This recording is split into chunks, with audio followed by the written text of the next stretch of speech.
Welcome to this explainer. If you've ever found yourself totally frustrated, stuck choosing between the blazing speed of traditional infrastructure and the ironclad, verifiable trust of decentralized networks, well, you are definitely in the right place. Today, we're unpacking a really exciting new architectural blueprint, the Codatta Architecture. We're talking hybrid storage, secure compute, the whole shebang.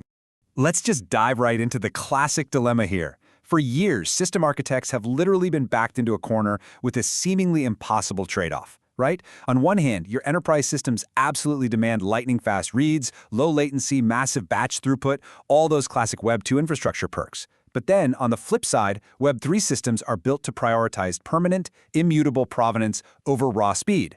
So the million-dollar question we're answering today, can we actually combine that Web 3 immutable with Web 2 speed without giving up the magic of either one? To see exactly how Codatta pulls this off, we're going to follow the journey of a byte, layer by layer. We'll hit the hybrid delivery engine, immutable vaults and fast caches, gateways and encryption, secure compute patterns, and finally wrap up with the unbreakable rules. All right, starting off with part one, the hybrid delivery engine. Now, the absolute foundational tracking unit of this entire system is something called the Contribution Fingerprint, or CF. Imagine if every single byte of data had its own undeniable permanent name tag. That's essentially what this is. These CFs use unique hashes to immutably tie every single served byte straight back to its original source. Without them, honestly, metering and auditing in a decentralized system would be practically impossible. They are the ultimate anchor of trust here.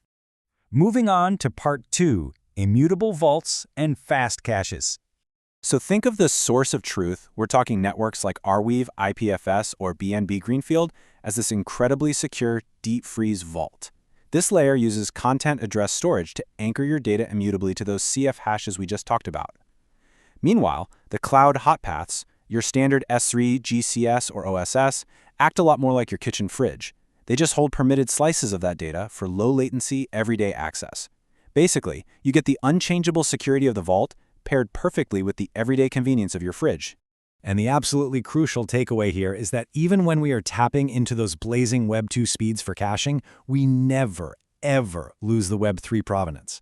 The cloud layers, they only mirror the bytes they are explicitly permitted to hold, and those CF hashes literally never change. So you get that top-tier cloud performance, but every single piece of data still points mathematically directly back to its decentralized source. Let's jump to part three. Gateways and encryption. Right here, the access gateway is acting like a really strict, highly intelligent bouncer at the door. Before anything even gets stored, payloads are encrypted. The system uses what we call envelope keys. You can think of them as these short-lived, temporary VIP passes that are securely wrapped up inside master keys. The gateway performs selective decryption, which just means it only unlocks what a specific role or policy explicitly allows and only for the exact amount of time it's needed. Plus, enterprises can even plug in their own custom key management systems for total end-to-end control. Next up, part four, secure compute patterns. Okay, so how do we actually process highly sensitive data safely behind closed doors? Well, for tasks like data redaction, Codatta uses TEEs, which stands for Trusted Execution Environments. Picture a TEE as a totally secure, locked black box. The data gets decrypted and processed entirely inside that box, meaning only the authorized parties ever see the results, without ever exposing the raw data itself to the outside world. And actually, for AI models that span across different silos, it even supports federated runs. That's where the data stays put locally, and only the updates actually move around. It's a real game changer. Let's actually trace a compute request step by step to see this in action. Step 1, the policy check by the gateway. Step 2 is that selective decryption we mentioned. Step 3 is the actual TEE processing happening safely inside that secure enclave. But step 4 is really what makes the whole system trustworthy, the deterministic receipt. The output carries specific dataset and version IDs, creating this rock-solid verifiable receipt. That ensures your downstream billing matches exactly, and I mean exactly, what was processed. You can really look at this as a perfectly balanced equation. On the input side, you've got provenance flowing right in from the CF hashes, right alongside dataset IDs and access policies. Then on the output side, verifiable billing flows out. The system cleanly produces policy-gated byte streams, metering events for royalty engines, and those secured TEE outputs. It maintains absolute, unbroken integrity from start to finish. And finally, Part 5, the unbreakable rules. These 4 specific rules are the absolute bedrock of trust for this architecture. Number 1, source of truth first. This means cloud caches can never, ever replace the decentralized record. Number 2, traceable. Every single byte must map backwards to its CF. No exceptions.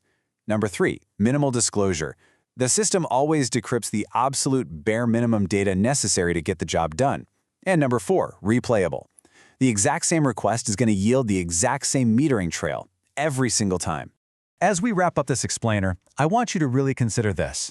We no longer have to choose between speed and trust.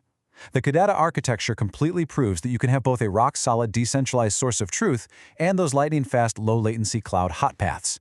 So the question I'm going to leave you with today is this: how will eliminating that massive friction between decentralization and speed completely reshape your own approach to system architecture?